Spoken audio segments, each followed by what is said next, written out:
So I thought I'd do a quick video to explain why car training is really important to your running.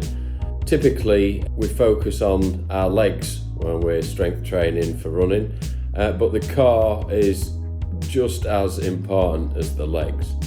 So I've got another one of my, not trademark just yet, but another one of my Lego models of the car. So what I want you to imagine is that these are your shoulders here, and this is the main trunk, and these are your hips. So this is a good strong car and a demonstration of a good strong car. When we are running, the shoulder will come forward, and the hip will, the shoulder's going back there, and the hips going forward. As you can see, that tightness there.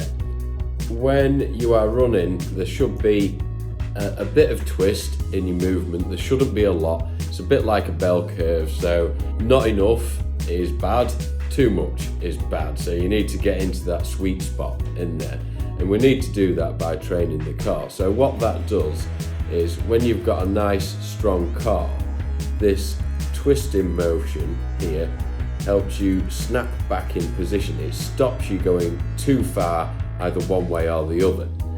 Again, if you're overtraining that car and the car becomes too tight, then you might not have any movement in these hips and these shoulders.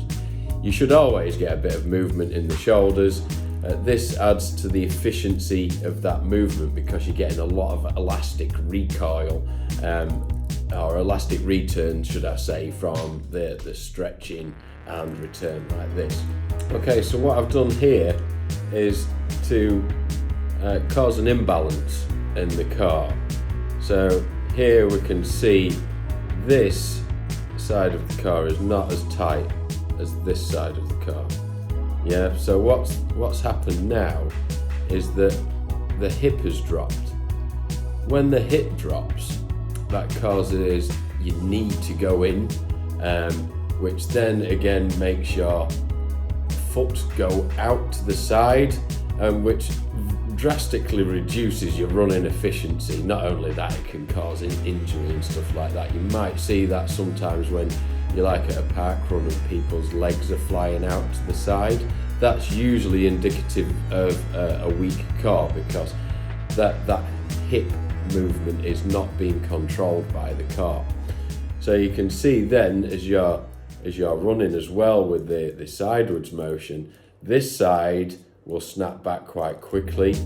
This side, however, is not going to be in sync with the other side, so it's going to move a lot slower. So one side is coming out of sync with the other.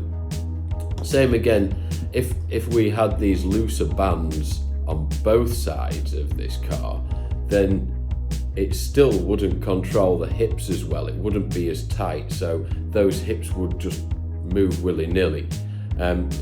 Even if you've got a decent balance on both sides, if that car is not tight and strong, then your hips are going to move in a rocking motion. So what you might see is that the hip drops, the knee goes in, the feet come out to the side, then as the knee comes back up, the knee moves out, back in, and then that foot swings in and probably brushes against the other leg as it's coming up again. So, and that's all driven by the car. So it's really important that as a runner that we look after that car.